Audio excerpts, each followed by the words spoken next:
Whenever you see a log, it's just the inverse of an exponent. So at the top of your paper, write this down.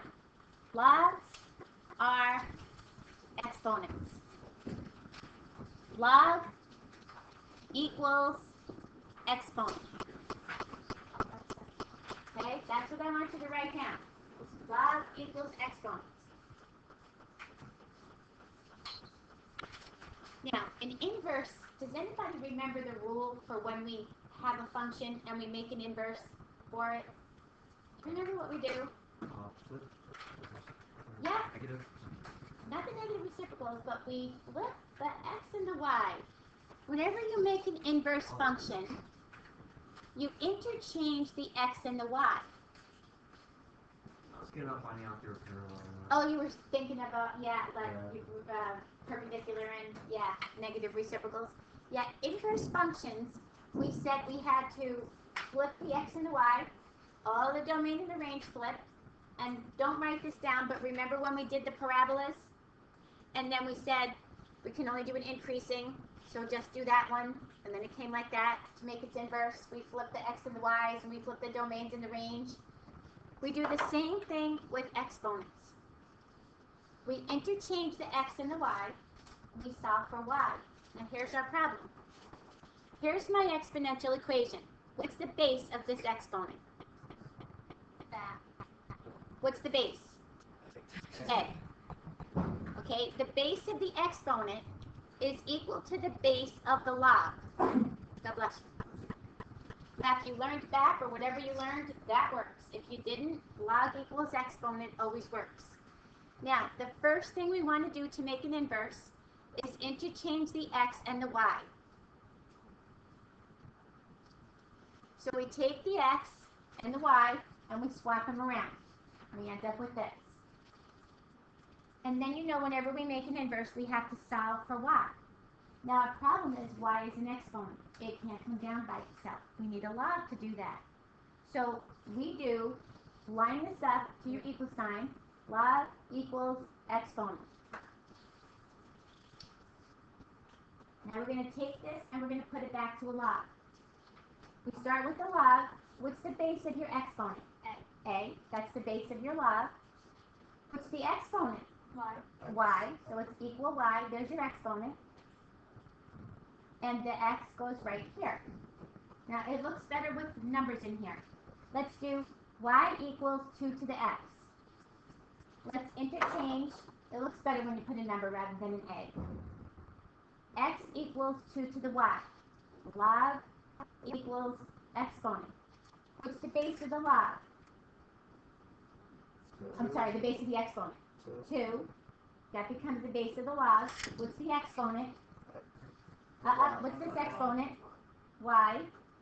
And the x goes right here. There's your log equation. You can go from an exponent to a log to an exponent.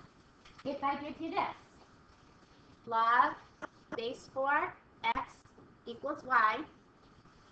Let's put a number in here to make life easy.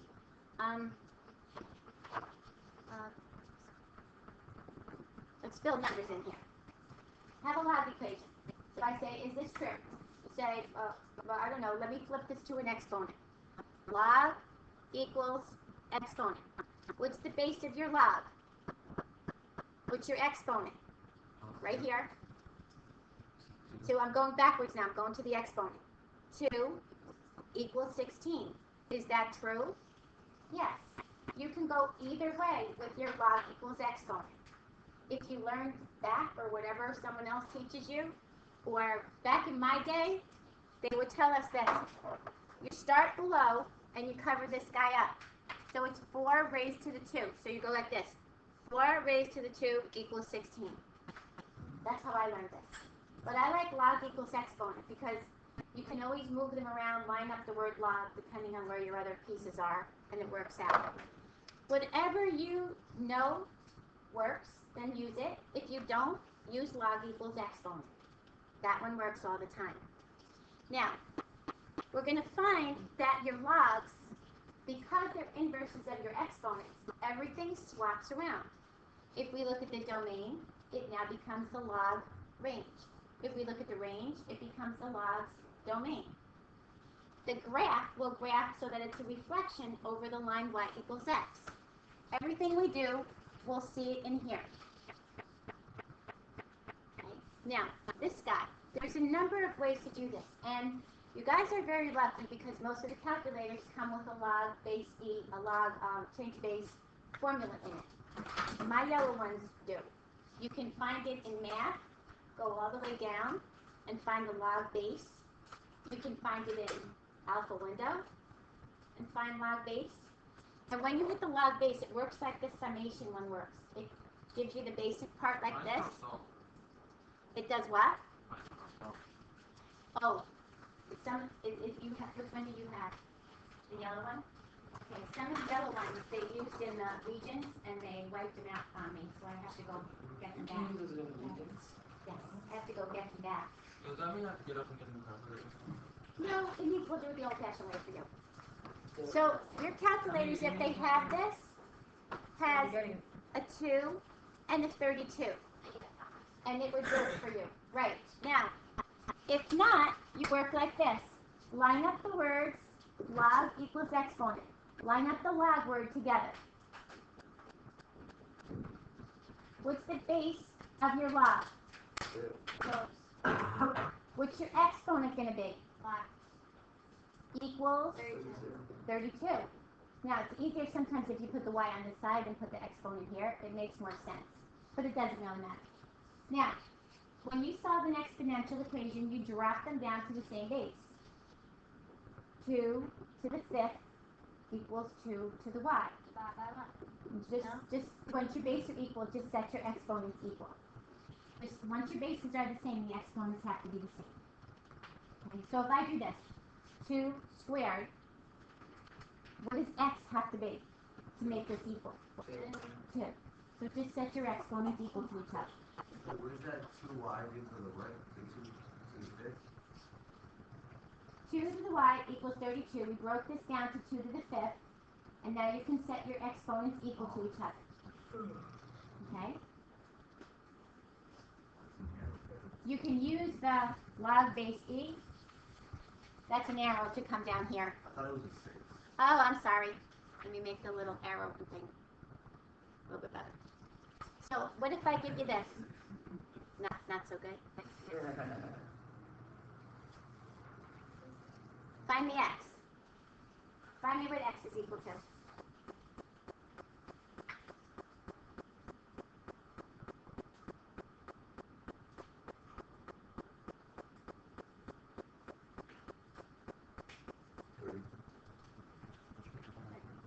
Everybody else get 3? Okay, let's do it without the calculator step. Log equals exponent. What's the base of your log? What's the exponent? X equals 64 drops down to 4 to the what? Therefore, x is equal to 3. Could I put this right into my log base if you have it? Yes.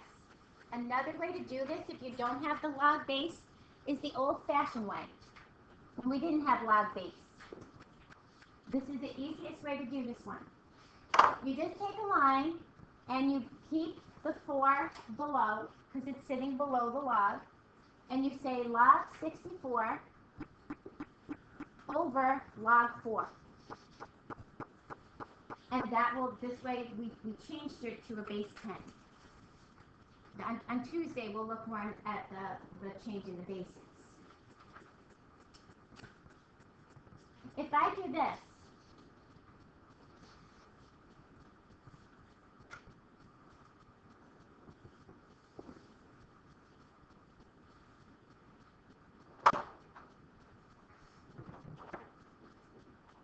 and I don't have a base, base 10, good.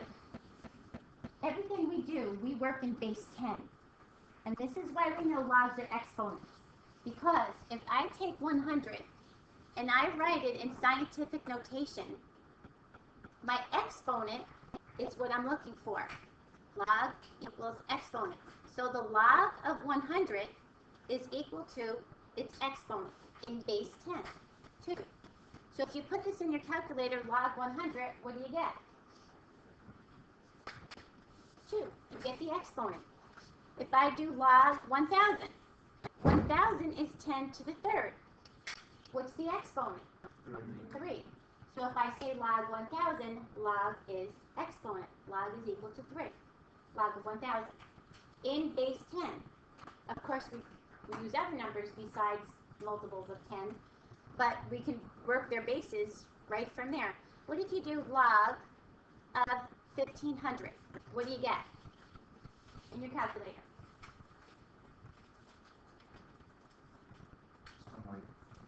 Three point something, right?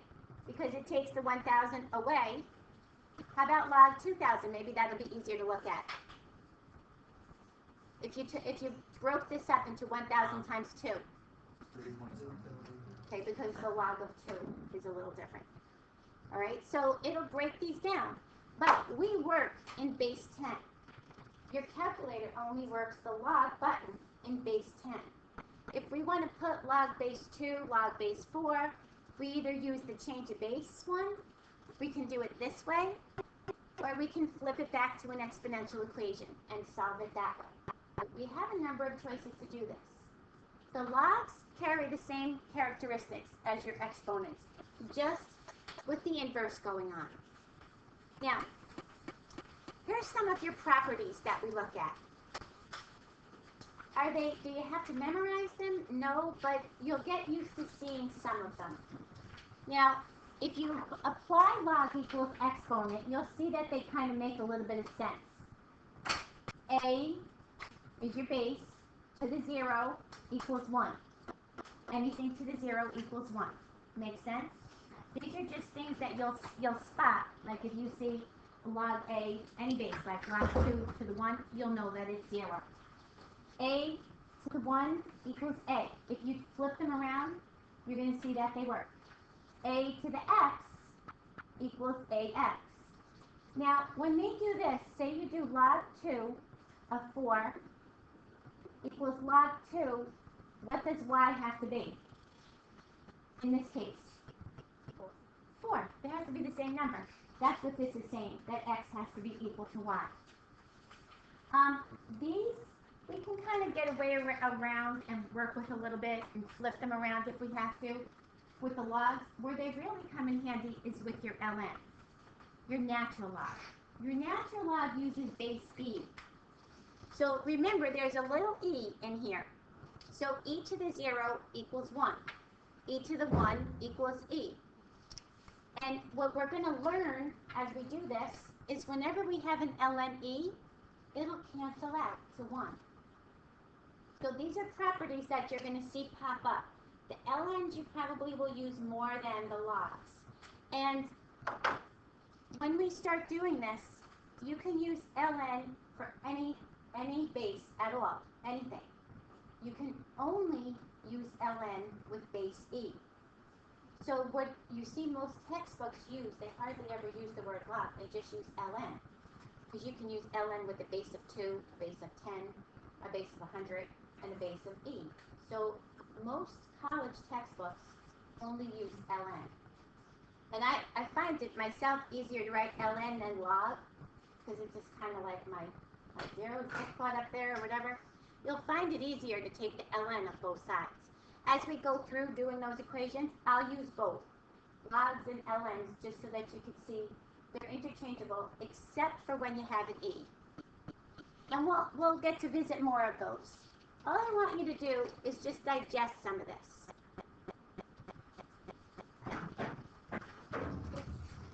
Now we're going to take a look at the actual graphs of these guys. This is where you can see your reflections over the line y equals x. Just stay with me a little bit longer. At 5 minutes? Oh, it's a Friday. It's Friday, I know. So I cut the lesson down. I was going to go through transformations. I said, we'll make it basic. Thank you. You're very welcome. You probably should say she should have cut everything out, right? It's just to introduce you to logs so that when we look at them Tuesday, they're not going to be all scary looking. Now, we just got done doing your exponential curves, right? We said, what is the domain of a particular exponential curve? All real numbers. No transformations. What's the range? No, you can't use zero. 0 to infinity. What's the basic point of your y-intercept that all your cores have? 0, 1. There's your y-intercept. What's your asymptote? Y equals 0. Good. Okay, so let's fill these x values into here and come out with your y's. I plug a negative 1 in for x. What is 2 to the negative 1? 1 half. Flip it over. 1 half. What is 2 to the 0? There's my intercept. What is 2 to the 1? 2. 2 squared? 4. Okay? This was exponent. Now, we said your rule is take the xy and swap it. So we're going to swap these pairs into here. So this is going to become 1 half, negative 1, 1, 0, 2, 1, and I was short 1 box, 4, 2. Those are the points I'm going to use to graph your log. So when we graph the log, we say, okay, 1 half, negative 1, 1, 0, 2, 1, and 4, 2. So I get a graph that looks like this. Okay. If I put this one over here, this one looked like this. Can you see the reflection through your line y equals x? Can you kind of see that reflection?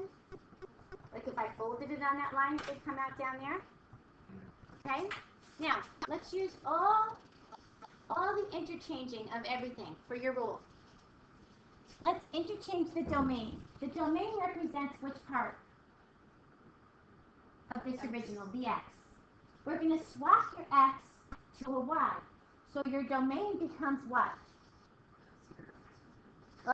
Just tell me, like, it now becomes a range, because it will be a y, right? So, let's see if this is true. Is your range all real numbers? Yeah. Okay? Your range were your y values. We interchanged them. Now they're going to become an x. And x represents what? Domain. God bless. Is the domain from 0 to infinity for my log? Yes? Yeah. It goes that way. The upper one. My intercept swaps. And what does that become? 1, 0. Oh, 1, 0. There's my 1, 0. And now instead of being my y-intercept, my y becomes x. It is x-intercept, right? Right? Instead of being my y-intercept, I have an x-intercept. Instead of being a y-asymptote, I have an x equals 0 asymptote. And x equals 0 asymptote is this guy right here along your y-axis. So I have a natural asymptote of my y-axis, not my x-axis, because all your parts interchanged. Your x's became y's, your y's became x's. And these are how we get our log graphs. They come exactly from your exponents. All your cores will work the same. You know how your 3 gets a little bit steeper in here? Then this one just gets a little bit steeper in here. It'll go outside and then come around a little bit further in there, inside, and I'm a little too close on that one. But it'll go a little steeper this way in here. Like that. So all I want you to do is kind of digest the logs this weekend. Go over this again. Get comfortable with that logs or exponents, that we're going to interchange all the x's to y's. Everything about it will interchange. This guy is still an increasing. This one will still be an increasing. It's just a reflection over your line y equals x. And can anybody give me the equation? Oh, I gave you the equation, I guess. I gave you the equation. You don't have to give it to me. Do you have any questions? Okay. This guy digest this weekend. On Tuesday, we'll talk